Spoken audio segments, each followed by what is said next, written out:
Good morning, students. Welcome back. Today, again, we are going to start our first chapter, that is Fundamental Rights in our Constitution, where we are going to discuss few other new points, which are various dangers for fundamental rights, and second is judiciary as the protector of our fundamental rights. Before starting today's session, I want to repeat in front of you what we did in our previous session. In our previous session, under this first chapter, Fundamental Rights in our Constitution, we discussed what are fundamental rights, what are the importance of these rights, what do we mean by bills of rights. We discussed about different fundamental duties which we have got from our Constitution. Then after that, we discussed all the fundamental rights one by one. Now, today we are going to start with our new subtopic, that is various dangers for our fundamental rights. To understand this, we have to go a little bit back. What happened with the different people who lived in our society, who belonged to different sections in our society when they did not have their fundamental rights. So here, under this subtopic, various dangers of fundamental rights, we will discuss about different groups of people who face different problems when they are not able to enjoy their fundamental rights. So first is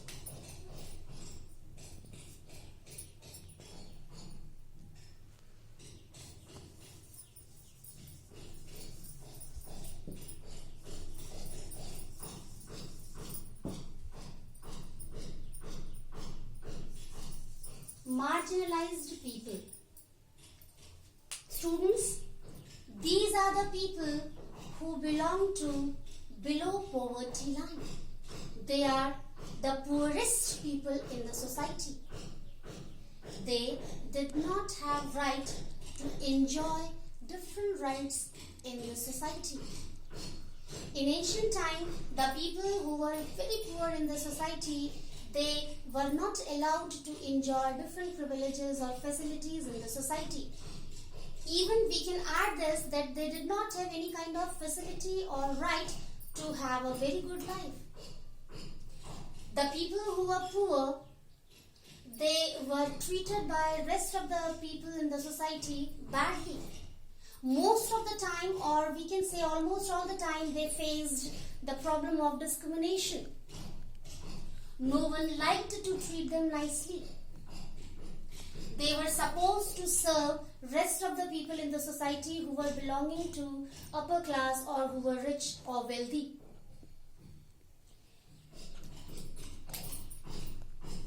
Second is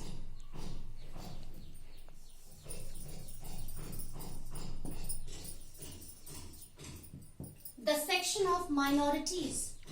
Now students, minorities is a kind of group of people who are less in number in the society. Really, these people also face different types of problem in the society as they are less in numbers. If they have any kind of demand, just because of less majority, they are not able to make others in this condition that they can listen them or they can try to fulfill their needs. The people who are in majority, they never like to listen them. They never like to take decision in their favor. And just because of this reason, they always face many problems in the society. They also become unable to enjoy their life properly in the society. Sometimes their rights can also be violated or taken away by rest of the people in the society. Third is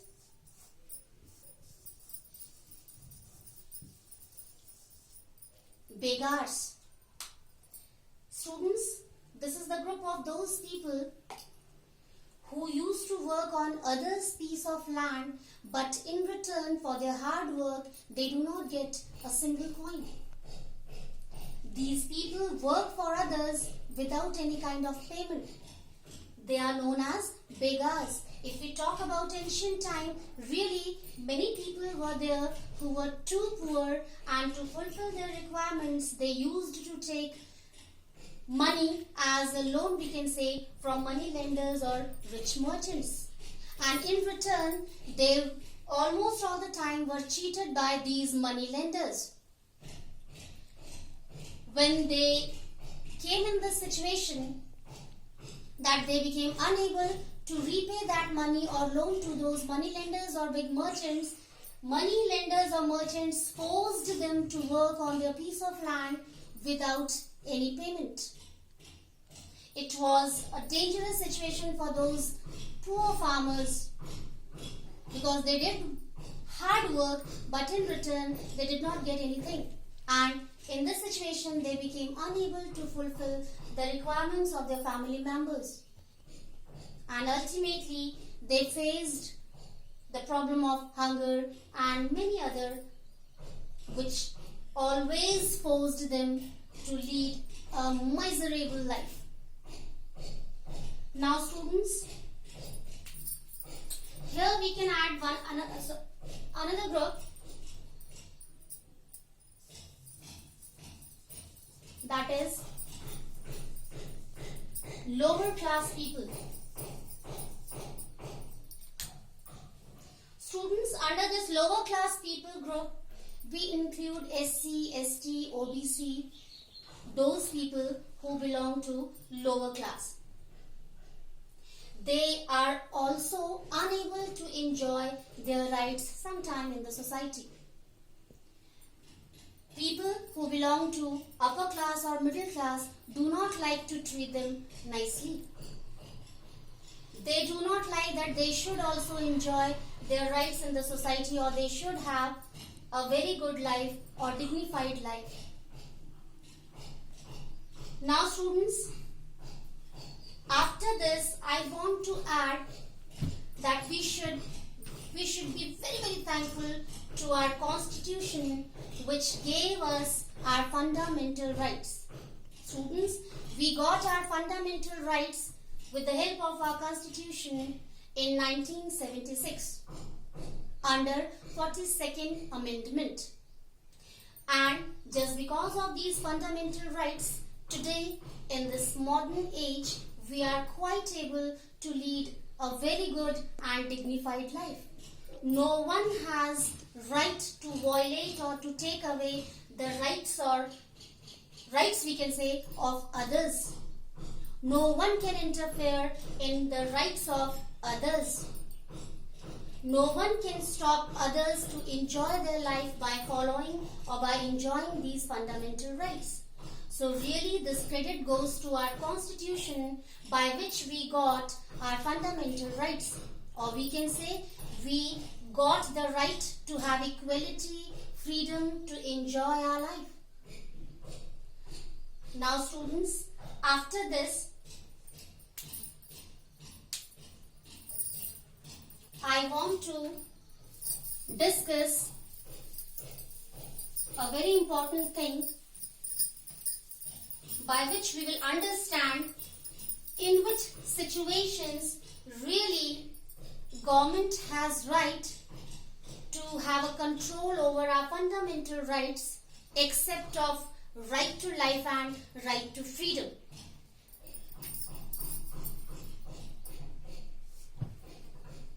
Government can have a control over our fundamental rights in the following situations.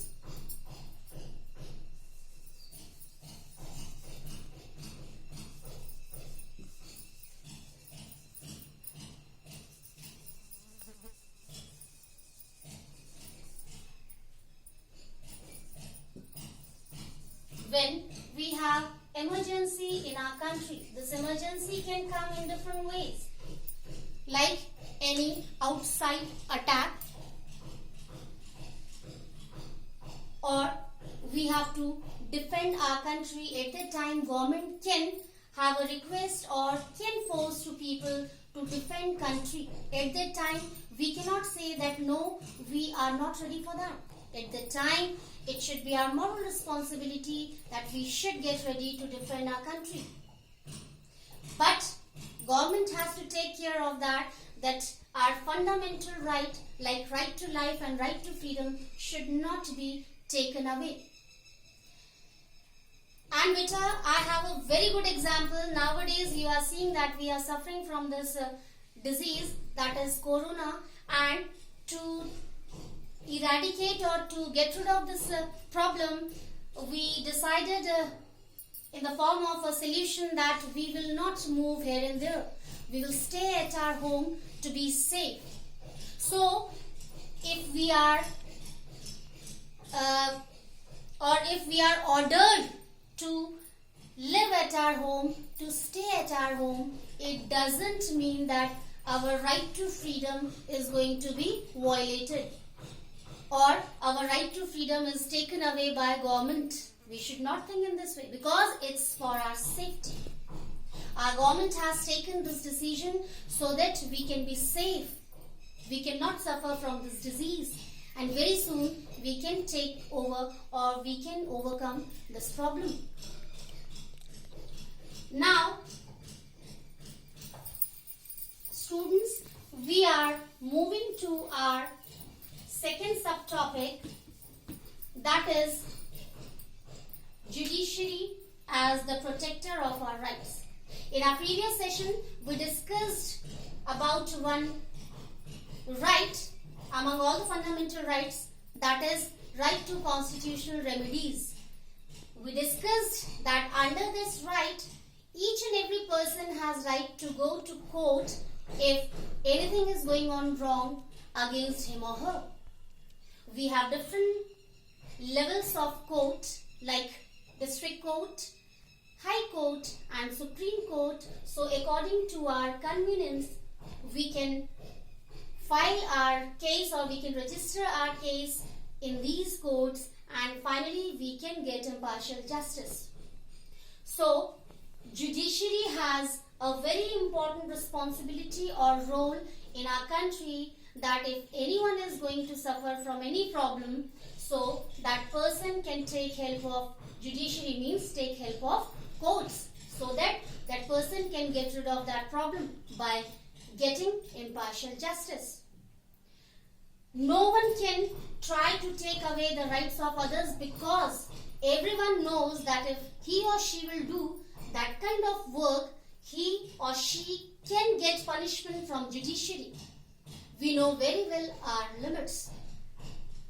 Again, I want to repeat here, students, if we want to enjoy our fundamental rights, so we should take care of that we should never try to interfere in others' rights.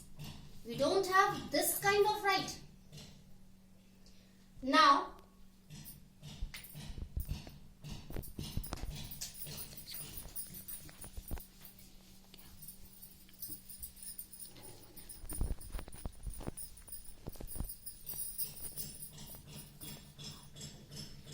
after this,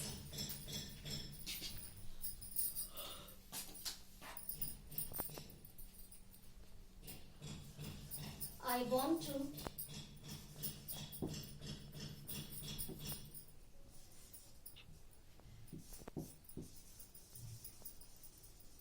write all the responsibilities of judiciary here so that you can understand easily. Role of judiciary.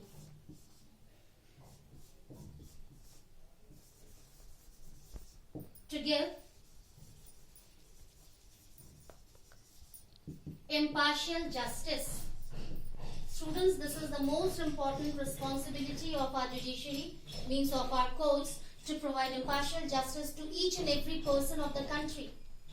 It doesn't matter for our judiciary that the person who is going to file any case in any court is rich or poor. The duty of judiciary is to provide impartial justice. Second,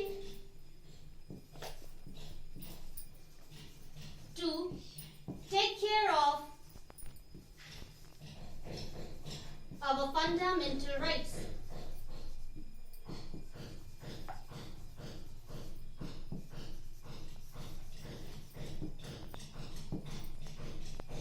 Really, this is again a very important responsibility of judiciary, that judiciary should take care of fundamental rights of each and every person in our country, whether that person is belonging to rich category or poor class. It should not matter for judiciary. Judiciary should take care of fundamental rights of each and every person in our country. Each and every person should be free to take help of judiciary for getting impartial justice.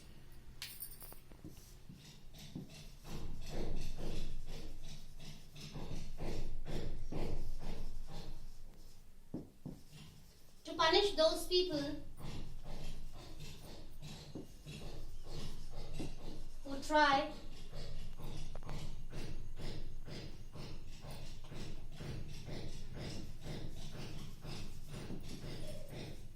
to spoil the peaceful atmosphere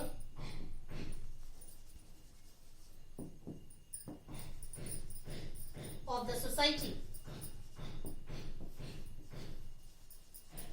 Really, this is also an important role or responsibility of our judiciary, that if anyone is trying to spoil the peaceful atmosphere of the society, that person should get punishment, so that it can be a lesson for all the people who try to do these kind of activities which can be harmful for the peace of the society.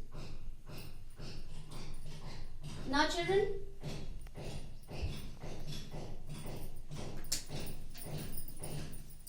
I want to add here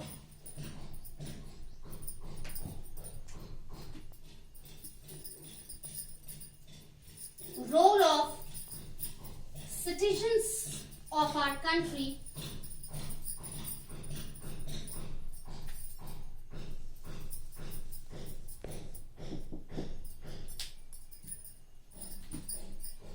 after coming to know about the role of judiciary.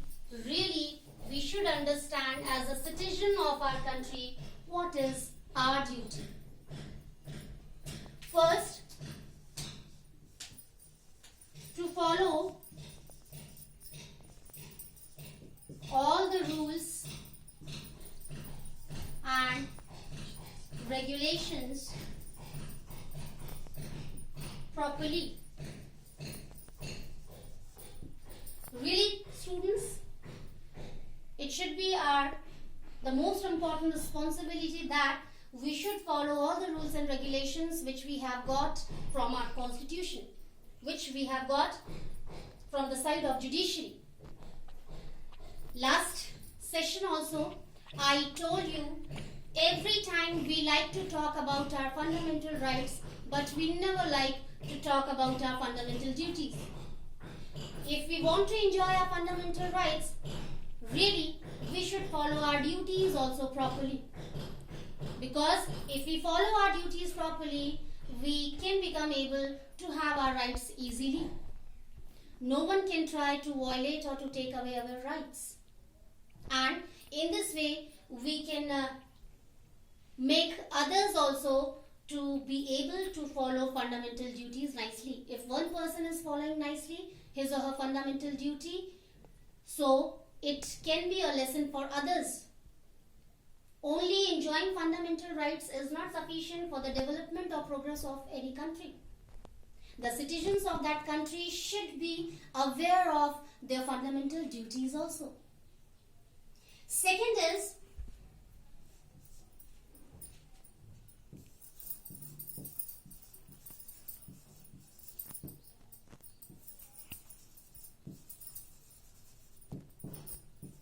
to be asset for their country. Asset means which are useful. So the citizens of a country should try to be a kind of asset for their country, not liability. Liability means responsibility. We should be able to work for the progress and for the development of our country. When we will be able to have a very good growth of our development or progress, really our country will also start to move on the way of progress itself.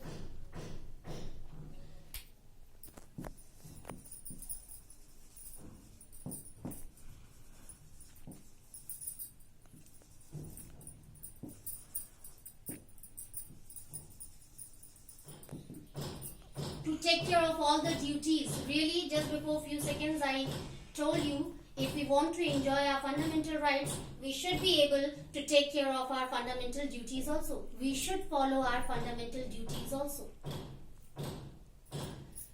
So, in this way, after discussing the different dangers of fundamental rights, after discussing the role of judiciary as a protector of our citizens, and at last, after discussing the role of citizens in our country, we are going to wind up this chapter.